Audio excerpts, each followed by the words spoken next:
Este es el episodio 31 de la segunda temporada de Cositas de Niños.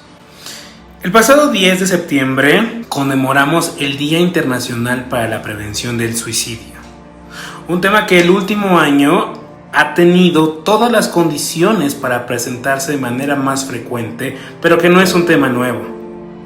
De acuerdo al INEGI, de 2020 a lo que va de 2021 se han registrado alrededor de 500,000 de suicidios en México. Una cifra alarmante. ¿Por qué hemos llegado hasta este punto?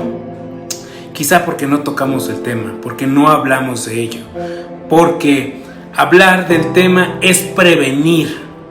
Por eso el día de hoy nuestro invitado, el doctor Quetzalcóatl Hernández, nos hablará de este tema, abordando cada uno de sus ángulos. ¿Por qué? Porque necesitamos más información, necesitamos conocer mucho más acerca del suicidio. Pero sin más, esto es el episodio 31 de la segunda temporada de Cositas de Niños. En Cositas de Niños hablaremos de esos temas que nos hacen sentirnos vulnerables, eso que siempre nos dijeron que no podíamos tocar. Junto a expertos y amigos abordaremos desde una perspectiva abierta y clara esos asuntos que nos harán confrontarnos con nosotros mismos. Yo soy Víctor Cuevas y esto es Cositas de Niños segunda temporada, porque para ser hombres primero debemos dejar de ser machos.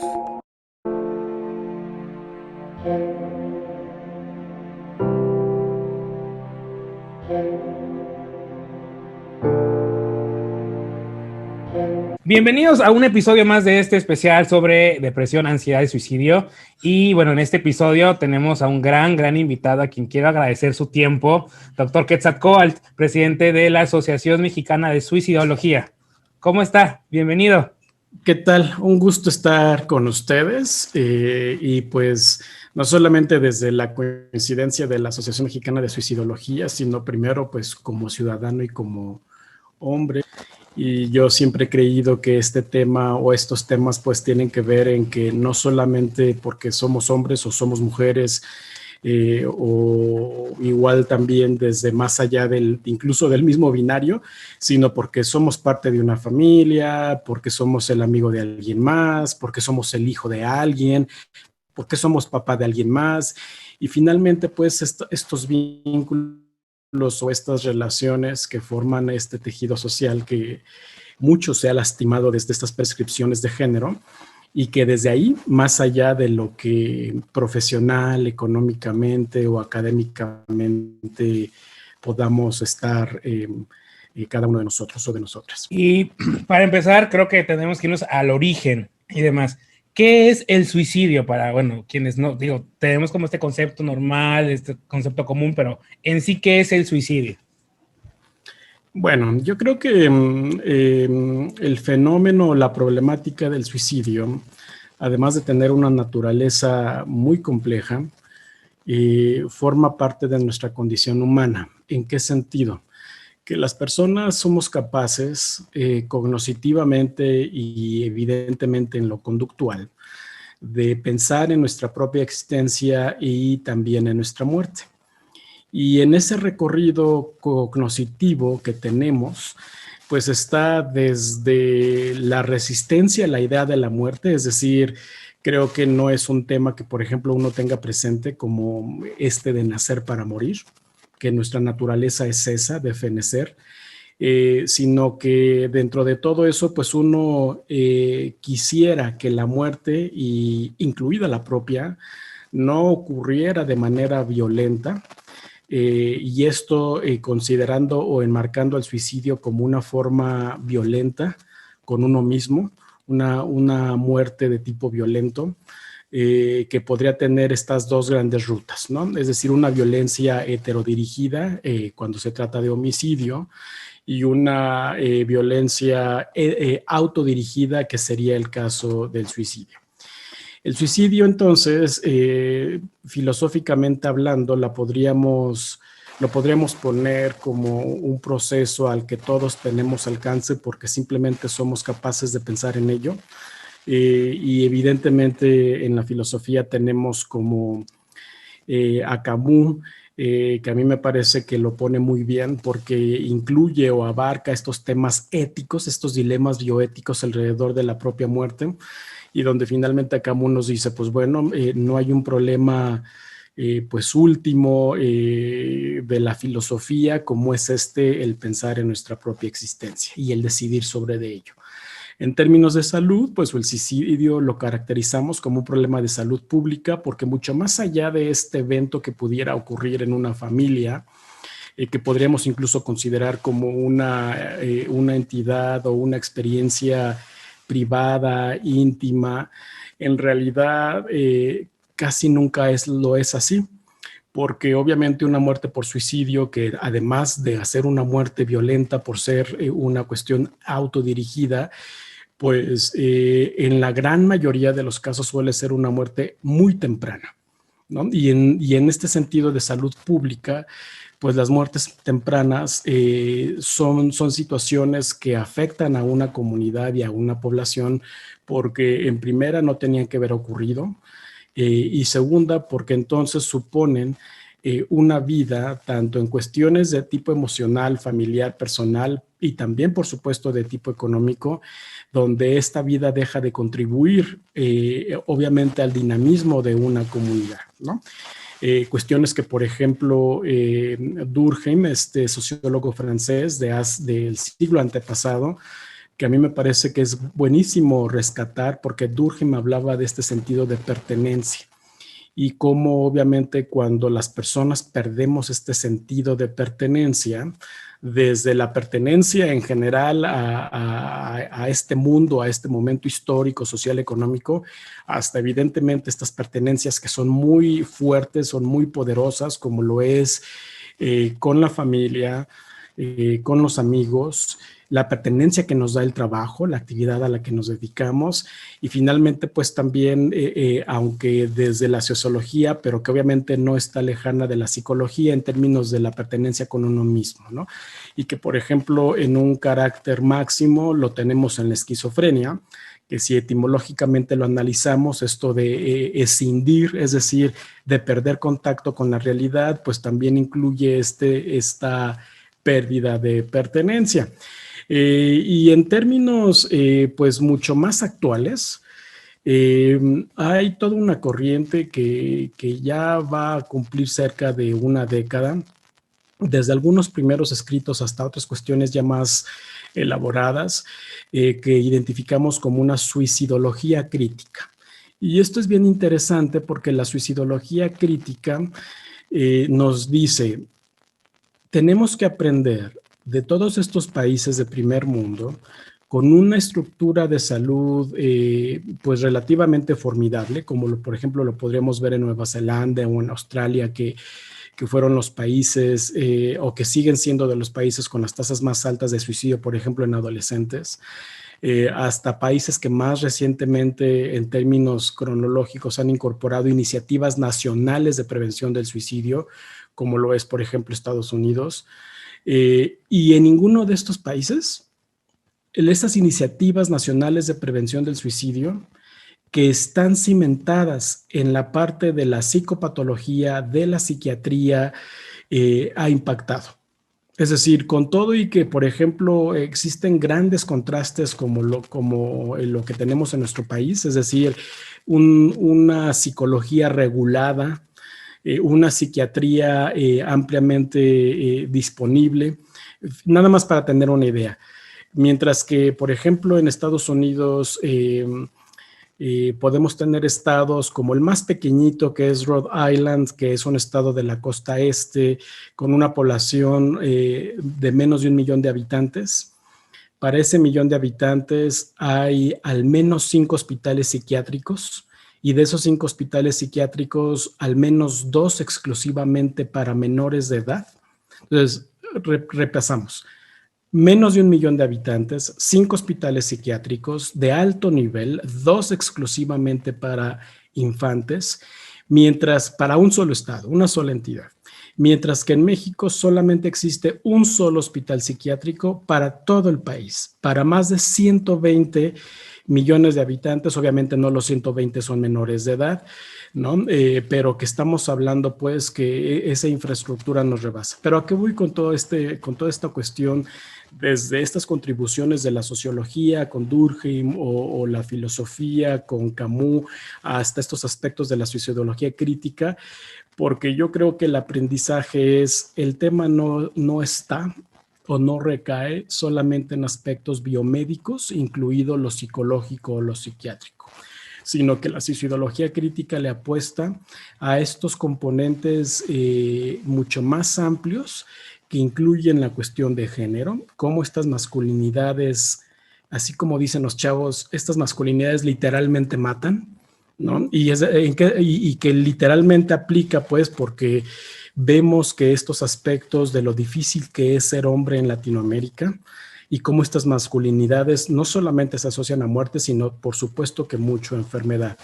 Que esta suicidología crítica, por ejemplo, también nos dice que no es nada más esta cuestión de, por ejemplo, hacer llegar una terapia especializada con una persona o a una familia que tenga a alguien en riesgo, sino que hay cuestiones que son estructurales. Además de esta de género, obviamente las cuestiones socioeconómicas, queda claro y la discusión ha estado ya de hace muchas décadas cómo este modelo económico tremendamente orientado a tener y a no ser, obviamente nos enferma, ¿no? Porque entonces nosotros en sus cosas buenas y cosas malas de, por ejemplo, estar junto a Estados Unidos, donde poco a poco nos hemos estado mimetizando en muchas de estas cuestiones, ¿no? Es decir, competitividad, el logro económico, el estatus y obviamente dejar de lado aspectos como el ocio, la recreación, pero un ocio y una recreación obviamente con un fin de crecimiento, no simplemente de no hacer nada, ¿no? Porque incluso hasta no hacer nada tiene también su parte sana e insana. Desde cuestiones de este tipo hasta aquellas que tienen que ver con cómo pues también circunstancias que nos hacen desconfiar de los demás, ¿no? O sea, yo creo que ustedes y yo no somos ajenos a, por ejemplo, estas cuestiones donde si ahora viajas en carretera y hay alguien ahí varado, híjole, te la piensas un montón antes de detenerte a ayudar, porque quién sabe si te van a salir para asaltarte. O cuestiones que en cómo en la calle es impresionante estos experimentos sociales donde la gente, por ejemplo, pues está siendo objeto de algún tipo de violencia o de abuso de alguna autoridad, de otra persona, etcétera, y la gente pasa, y no porque no se percate, no se dé cuenta, sino porque es increíble cómo esta cuestión donde desde estas situaciones socioeconómicas es desconfiar tremendamente de si esa situación en la que podríamos ayudar es genuina. Y eso obviamente nos separa de los otros y también tiene un costo y tiene un alcance en el desarrollo emocional, porque entonces también en este ajetreo, en toda esta inercia de lo que supone nuestro momento histórico, social y económico es no mostrar emociones, no mostrarte débil, porque entonces cuando tú eres consecuente o eres congruente con tu estado emocional, en pocas palabras, cuando nosotros aprendemos a lidiar con nuestra vulnerabilidad, una vulnerabilidad que la compartimos todos y todas, la única manera de no estar vulnerable es estando muerto, ¿no? O sea, en todo el ciclo vital vamos a estar vulnerables, así tengamos los millones o los grados académicos o lo que ustedes quieran, y eso la pandemia se ha encargado de hacerlo evidente. Finalmente, pues es esta cuestión de no ser congruente con lo emocional, porque entonces eso te hace vulnerable. El problema no es que uno se viva o se experimente como vulnerable. El problema es que en esta dinámica social, eso significa alguien va a tomar ventaja, alguien se va a querer aprovechar, alguien va a querer sacar ventaja de esa situación, etcétera, ¿no? Entonces, pareciera que algunas de estas cuestiones que al final mencioné no tienen que ver con suicidio, pero yo hago este recorrido porque también cuando nos topamos con espacios masivos, de repente uno también ve cada comunicación que se hace sobre el suicidio como una cuestión muy, muy simple, ¿no? Como una cuestión muy reducida. Es decir, pues la puerta falsa, lo más sencillo, una cobardía a vivir, etcétera. Cuando en realidad la persona que se topa con no solamente la posibilidad o el escenario de dejar de vivir, sino finalmente afronta o entra de lleno en esta parte de dejar de sufrir y de evaluar las posibilidades, en realidad es muy difícil considerar la propia muerte. Si de por sí es difícil considerar nuestra muerte de manera natural, obviamente una cuestión en la que uno lo decida y uno lo ejecute es mucho más. Y no solamente eso, o sea, no solamente es una cosa dificilísima emocionalmente hablando, psicológicamente poniéndolo así, sino incluso también en lo físico. Nuestro cuerpo está hecho para sobrevivir, ¿no? Es decir, tú provocas una lesión a tu cuerpo y hay una reacción que procura que entonces por ejemplo, ese corte coagule, el tejido empieza a cicatrizar, etcétera, para evitar, por ejemplo, un sangrado, ¿no? O sea, se van a activar mecanismos de defensa.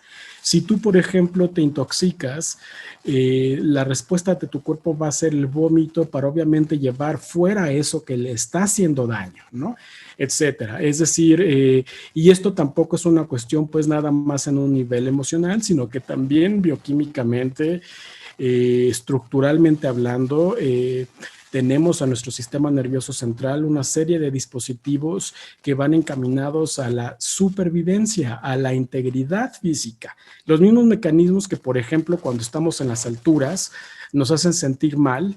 Y obviamente ese sentimiento de vértigo, de mareo, es de protección, es decir, retírate de ahí, ¿no? O sea, no es una cuestión simplemente ahí impuesta, sino que tiene que ver con obviamente anteponer la integridad física, ¿no? Entonces, yo creo que todo esto puede ser una buena manera de visualizar una parte de la complejidad que supone la problemática suicida. Sí, porque finalmente, como usted bien menciona, ¿no? Uno piensa cuando dicen suicidio, la puerta falsa, la puerta fácil, la salida rápida, ¿no? Solemos desconocer realmente lo que es el problema y siempre juzgamos así nada más sin pensarlo, ¿no? Muchas veces vemos, ¿sabes qué? Se suicidó tal persona, uy, no, pues no podía, y justamente, ¿no? Ya ahora que hemos estado trabajando mucho en este especial, pues uno empieza como a matar esos mitos, ¿no? Porque yo era uno de los que decía, bueno, es que tiene a sus hijos, pensar en sus hijos no pudo haberlo detenido, pues no,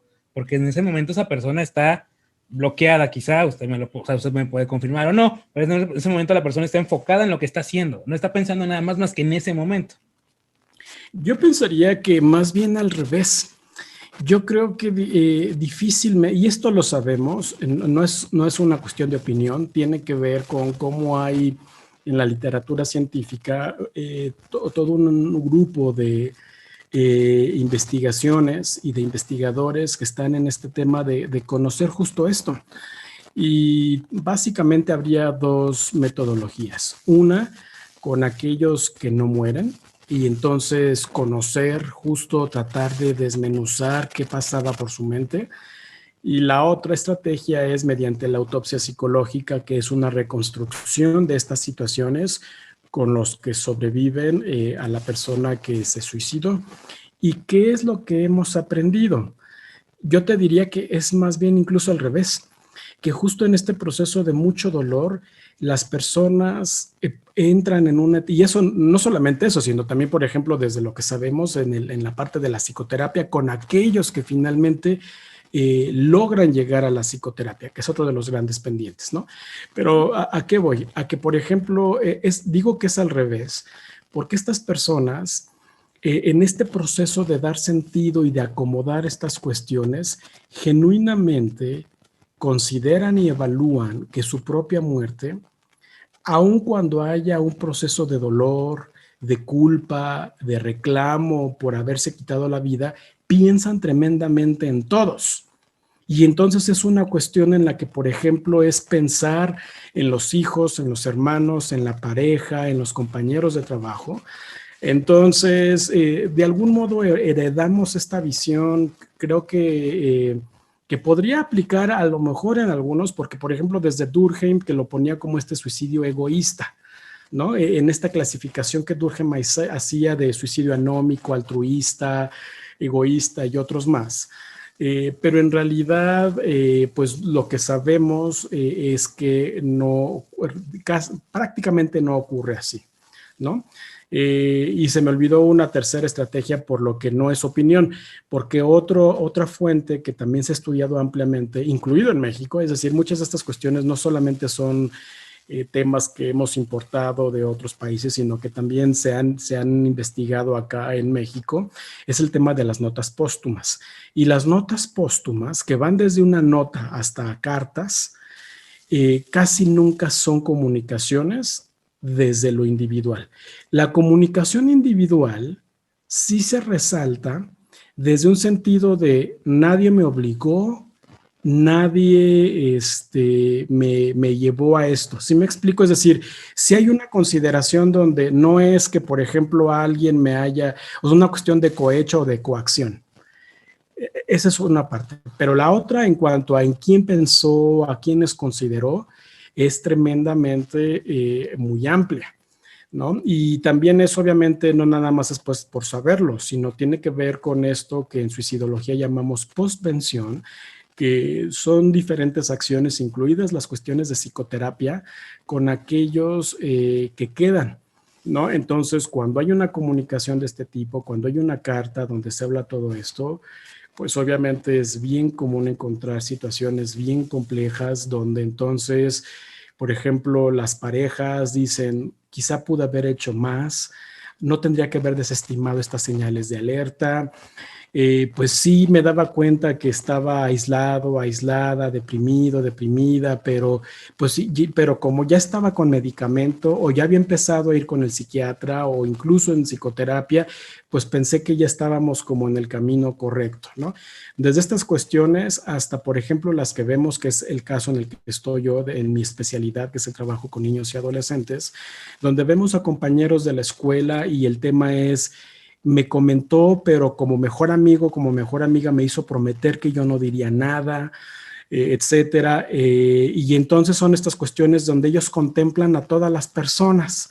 Entonces, qué bueno que lo mencionas, porque yo creo que también para quienes puedan escuchar, importante saber, ¿no? Que no es pues una cuestión de manera pronta ponerle un juicio de valor, sino más bien cómo nos da la pauta para pensar en todo lo complejo que ocurre antes, durante y después, ¿no? Y que finalmente pues a lo que le aspiramos es pues al antes, ¿no? Y eso es una cuestión que también igual yo diría que casi nunca ocurre de manera impulsiva, sino que en realidad son situaciones que se van configurando en un tiempo considerable. Y en mi experiencia, tanto como terapeuta como en las experiencias que he tenido yendo a escuelas después de que ha habido un suicidio o un suicidio-homicidio, y que en México desafortunadamente son varios los escenarios así, además de los que finalmente nos llegamos a dar cuenta por los medios de comunicación, es que esta cuestión de cómo aprendemos a ser hombres, pues tiene un efecto tremendo, ¿no? Porque en esto de ser hombres es, pues, no buscar ayuda, no hablar de lo que sientes o de lo que te pasa, mostrar fortaleza, este estoicismo que se supone que deberían de alcanzar los hombres que son exitosos, y no se diga ya de cuestiones como mucho más concretas, como por ejemplo sabemos que los hombres, incluso a diferencia de las mujeres, en temas de identidad sexual o de orientación sexual también están en mucho mayor riesgo, porque más allá de, por ejemplo, la vivencia que esté teniendo este niño, este adolescente respecto a su identidad u orientación sexual, es finalmente como desde un inicio y por todas partes, es desde antes de nacer, ya hay esta prescripción de azul, rosa, ¿no? Los juguetes, los cuidados, el propio nombre, el propio trato de los cuidadores, etcétera, que es esta cuestión de, ahora que nací hombre, entonces no me pueden ocurrir cosas que, por ejemplo, me lleven a perder, a sentirme mal, a ceder, sino que más bien tengo yo que lograr, tengo que imponer, etcétera, etcétera, ¿no? Entonces, cuando ya lo vemos en un sentido mucho más amplio, no nada más de psicopatología, o no nada más desde lo psiquiátrico, sino en términos de cómo vamos construyendo convivencia, interacción con otros, híjole, pues obviamente nos damos cuenta que ahí tenemos un gran pendiente, ¿no? Entonces, parte de lo que la asociación ha hecho, y en una coyuntura muy especial que ha habido entre la asociación y el sistema universitario jesuita, que es donde actualmente me encuentro elaborando, como en estos espacios para la deconstrucción de las masculinidades, con un alcance amplio que incluye pues también el tema de las autolesiones y del riesgo suicida. Pero sí, son pues fenómenos, son procesos que tienen una historia y que yo creo que todo apunta a que si realmente queremos impactar en estas tasas de mortalidad por suicidio, habrá que irnos mucho, muy atrás. Y ese mucho, muy atrás nos remite al tejido social. Y es un tejido social que tiene muchos talones de Aquiles, y un gran talón de Aquiles es cómo hombres y mujeres vamos construyendo convivencia, vamos construyendo identidad y vamos adoptando, o vamos afortunadamente, me parece, cada vez más cuestionando tanto lo que es ser mujer como lo que es ser hombre. Doctor, yo tengo una pregunta. Bueno, primero quería hacer, de hecho son dos preguntas. La primera, este fin de semana escuché algo que me dejó con el corazón encogido, platicando precisamente, preparándonos para esto, de una persona que me dijo muy tranquilamente: no sé cuál es la sorpresa, yo creo que todos alguna vez en la vida hemos pensado que es mejor matarnos. Y ¿eso es cierto? Esto es como un pensamiento natural de mucha gente, o las personas que verdaderamente lo piensan creen que es parte natural de la vida. Me pareció muy interesante su punto de vista, ¿no? Es decir, es natural, todos pasamos por esa etapa de querer matarnos. Ok. Fíjate que esta pregunta me parece que tendría posibilidades distintas en función de la cultura. En nuestra cultura, y hablando ya no de la cultura post-conquista, ¿no? Porque también tenemos obviamente en estos temas este colonialismo que también está presente en la salud mental. Pero en estas culturas mesoamericanas, hablar de la muerte no era nada más hablar de la muerte, era tener toda una estructura alrededor de la muerte. Que por ejemplo, en esos vestigios mesoamericanos los tenemos en el Día de Muertos, ¿no? Y entonces es una cuestión donde incluso hacemos una distinción entre las muertes de los niños, las muertes de los adultos, y finalmente, pues, en la creencia de cómo vives tu vida para lo que pueda ocurrir en el después. Pero es una muerte que la suponemos por vejez, por enfermedad, incluso desde las culturas mesoamericanas, desde, por ejemplo, un acto heroico de defensa en tu comunidad, etc. Pero poco está presente el tema de querer quitarte la vida. Y entonces, culturalmente, yo diría, sí, es natural que pensemos en nuestra muerte. Pero desde estas cuestiones de cultura mesoamericana hasta, por ejemplo, yo les podría preguntar a ustedes y a quienes nos escuchen, por ejemplo, ¿cómo es la cultura de la previsión?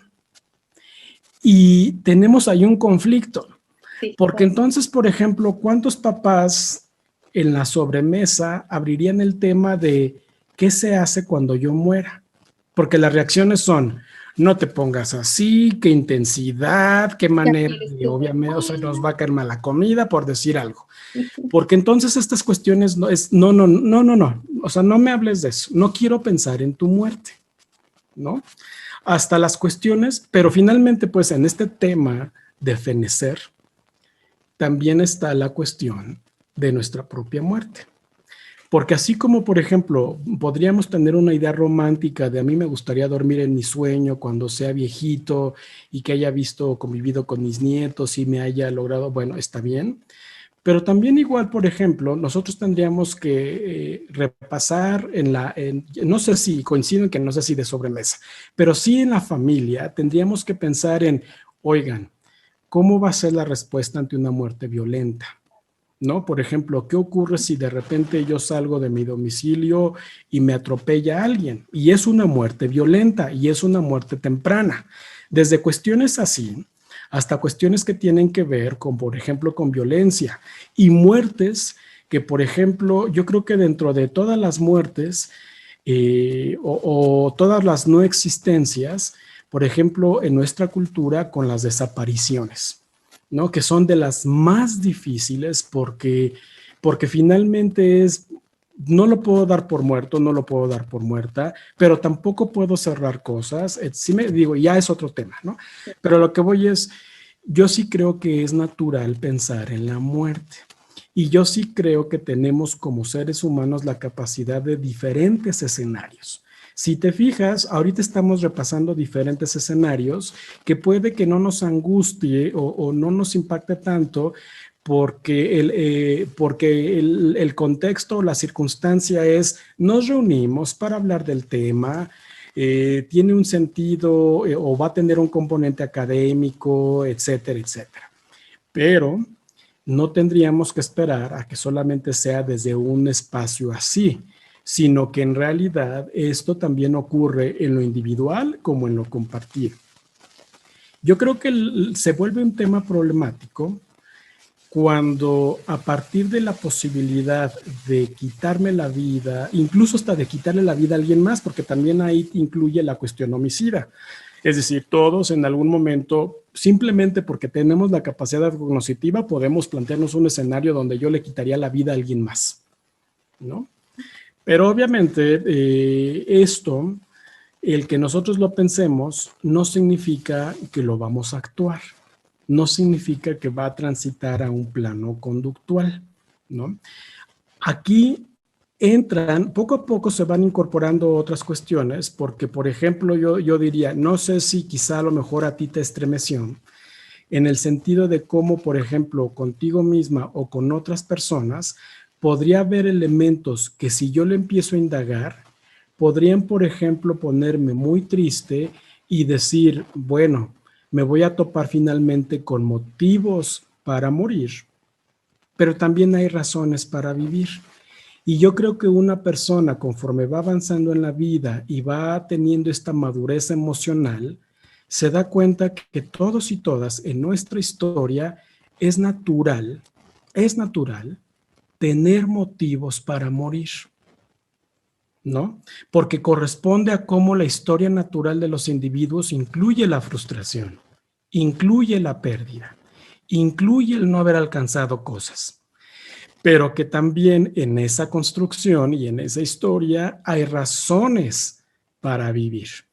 Y el tema va mucho más allá de ponerlos en una balanza, porque no se trata de, por ejemplo, hacer una lista y que entonces crucemos los dedos para que tu lista de razones para vivir sea más larga que la de motivos para morir. Pero en pocas palabras, yo diría que la noción o la conciencia de pensar en quitarnos la vida de manera violenta, de manera romántica, idealizada, ahora, en la vejez, etcétera, con otros más, forma parte de nuestro repertorio emocional y conductual. Lo que lo hace difícil son las cosas que vienen después. La adolescencia, la vejez, la enfermedad crónica, la violencia, etcétera, etcétera. Y entonces, cuando tenemos espacios como este donde dialogamos sobre estas cuestiones, la expectativa es que quien escuche o quien vea, etcétera, pueda comprender que de inicio no hay algo malo en que lo pensemos, sino más bien que podamos poner atención a todo lo que viene después y cómo manejamos o cómo acomodamos todo eso que aparece, todo eso que emerge posteriormente.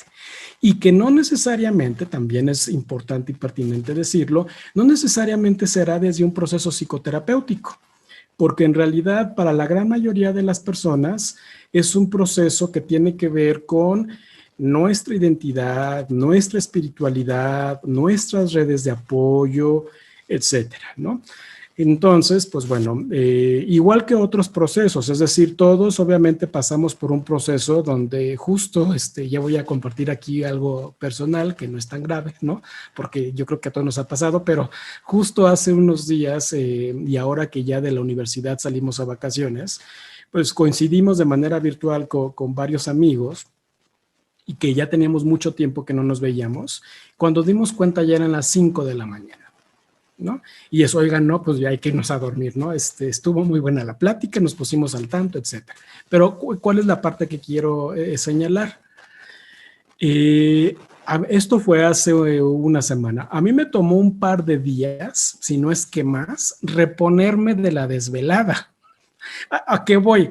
Es decir, todo el tiempo tenemos pérdidas. En este caso, lo que yo quiero compartir es, si yo tuviera 20 años, muy probablemente la desvelada al día siguiente me hubiera hecho de poco a nada, ¿no? Y me hubiera repuesto muy rápidamente, ¿no? Y ahora, por ejemplo, o sea, no lo vuelvo a hacer porque me está costando mucho trabajo y así sucesivamente, ¿no? Es decir, hacemos esta pérdida de la infancia a la adolescencia, de la adolescencia a la adultez, etcétera.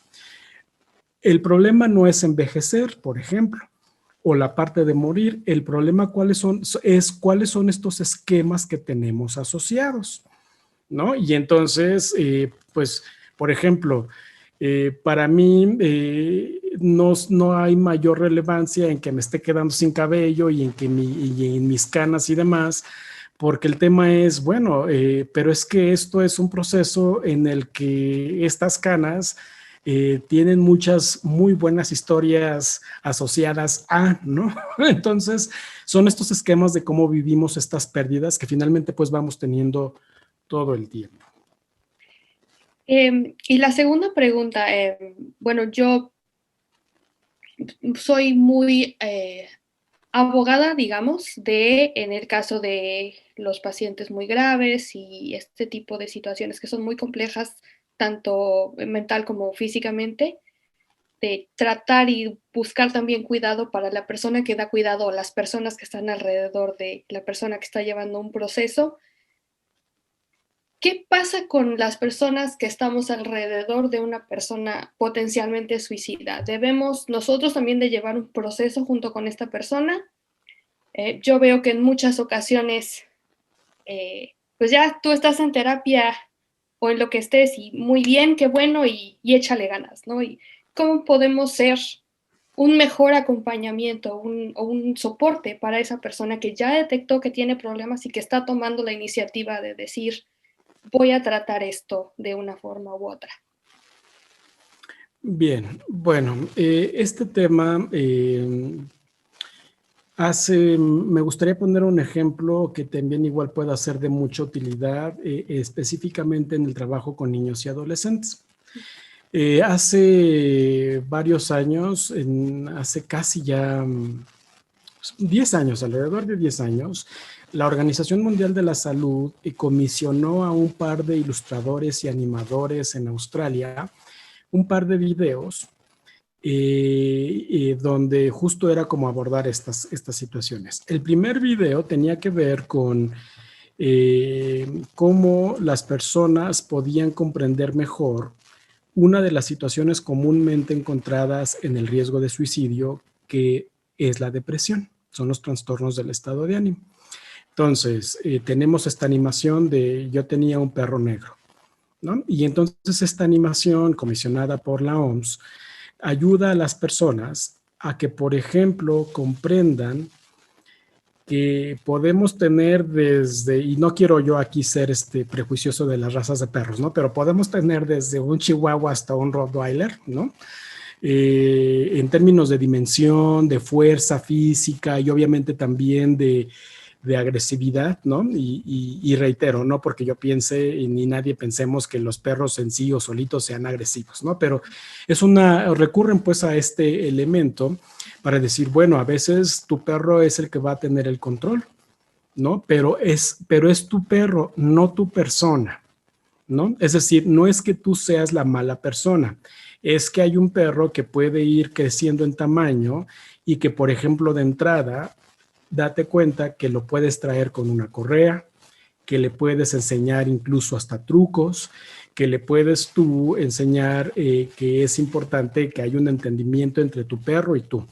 Y es una animación bien padre porque, por ejemplo, muchas de estas cuestiones del estado de ánimo en personas con un alto riesgo suicida es de por vida. Son cuestiones a las que habrá que aprender a vivir con ellas. Y estoy haciendo este recorrido porque el segundo video habla de qué pasa con los demás. Y entonces, en esta animación, para hacerla también muy accesible, es ¿y qué ocurre con los que acompañan? Desde la familia, incluido hasta el terapeuta, ¿no? Porque obviamente también es el cuidado del cuidador, ¿no? En términos ya de un cuidador profesional, además de obviamente de los que están presentes, como hermanos, como papás, como pareja, etcétera. Y entonces, en esta segunda animación, que ya va más orientada a consejos, nos hablan que el primer consejo es darnos cuenta que estas cuestiones son contagiables. No va a ser un contagio, obviamente, como el que ocurre, como el que veamos ahorita, ¿no? Con un elemento microbiano, en este caso un virus que tiene cierta dinámica, etcétera, etcétera, ¿no? Que hay una comunicación o una infección horizontal por la exposición frente a la persona, etcétera. Pero sí es un contagio de tipo dinámico, de interacción, es un contagio social. De tal suerte que entonces es, ok, primero, si se fijan, ya hay una serie de conceptos. Primero, para poder cuidarme, necesito comprender que la depresión no es una actitud, es una enfermedad.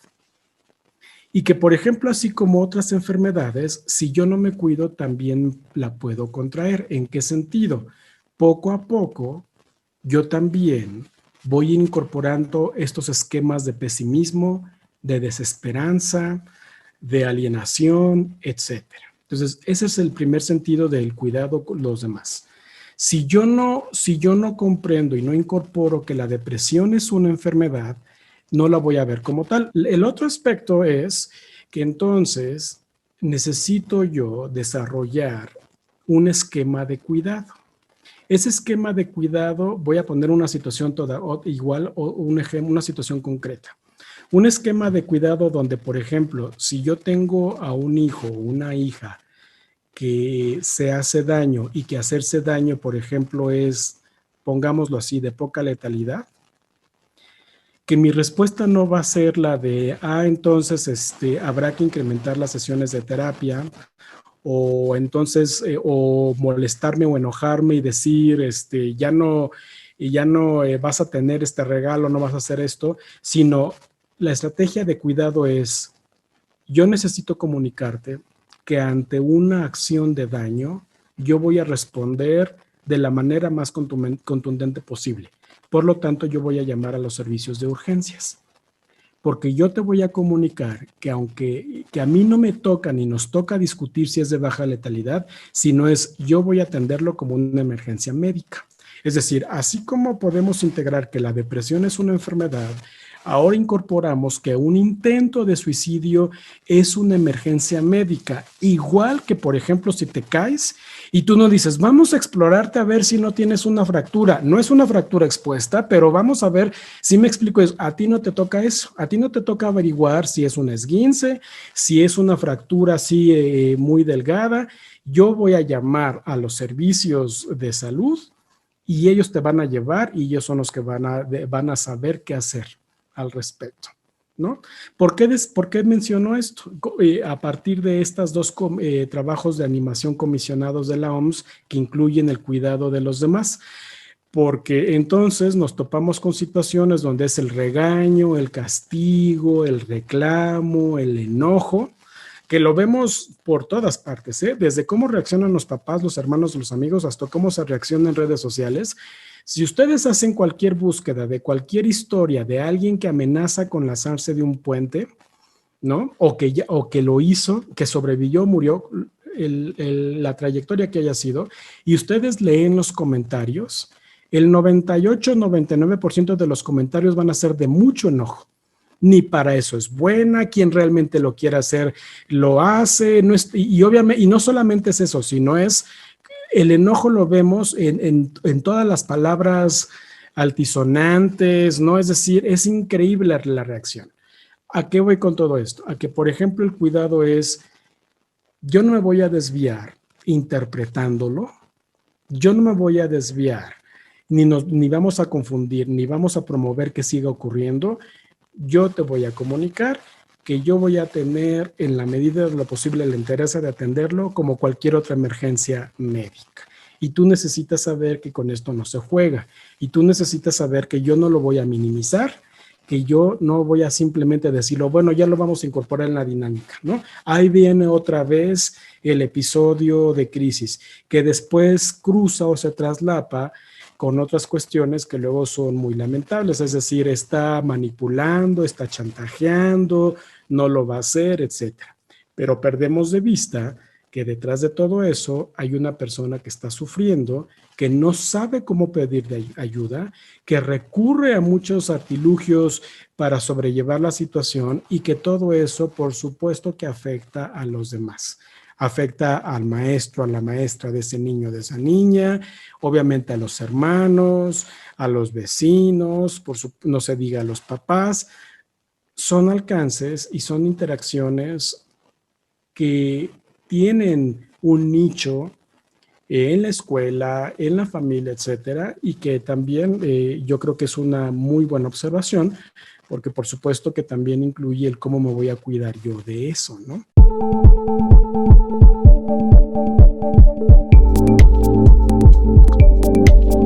La OMS dice que la problemática de suicidio es una problemática multisectorial y que el único tema protagónico ha sido el de adicciones, pero no el de suicidio.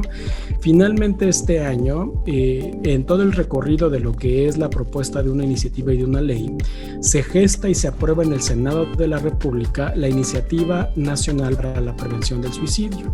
Y lo menciono así porque hay muchas organizaciones que lamentablemente ni parten de la evidencia científica, ni tienen un sentido social y sí se han convertido en mercenarios del tema, aprendiendo de primera instancia que eso que tú sabes que es ser hombre no es así, que promueve en lugar de la salud la enfermedad y que no está mal cuestionarlo. Este es apenas el principio del tema en Cositas de Niños. La próxima semana cerramos esta etapa con el Dr. Quetzalcóatl Hernández, donde continuamos hablando de muchos más ángulos de este tema. Y como desde el principio de este especial, te recuerdo que en la descripción de este episodio encontrarás la información de diversas instituciones que te pueden ayudar, muchas de ellas de forma gratuita si sientes que necesitas ayuda. Pide ayuda. Que no te dé pena. Te pido por favor que compartas estos episodios. No sabes quién necesita esta información, quién necesita saber a dónde acudir, si está en un estado de depresión, si está en un estado de ansiedad o incluso si piensa suicidarse. Comparte por favor estos episodios y ayúdanos a replicar el mensaje. Y como cada semana, si te gustó el episodio, por favor, pulgares arriba. Si me estás viendo en YouTube, suscríbete al canal y no se te pase darle clic a la campanita para que te notifique cada que subamos nuevo material aquí al canal de YouTube de Cositas de Niños. Ya sabes que en exclusiva tenemos aquí el diván de Cositas de Niños con Brenda García de Efectivamente cada 15 días. Pero si me estás escuchando en plataformas de audio, por favor suscríbete al podcast para que te notifique cada que subamos nuevos episodios de Cositas de Niños. No olvides seguir las redes sociales de Cositas de Niños el podcast en Instagram, en Facebook y Cositas de Niños en Twitter. donde como cada semana subimos muchísimo material para enriquecer cada episodio y sobre los temas calientes de la semana. También me puedes mandar un correo electrónico a cositasdeniñospodcast@gmail.com. Se acerca el final de temporada de Cositas de Niños y se acerca nuestro último especial de esta temporada, el especial sobre los sueños, el especial de esas personas que lucharon por lograr cumplir sus sueños. Próximamente sabrás quiénes estarán en este especial. Pero sin más, esto fue el episodio 31 de la segunda temporada de Cositas de Niños.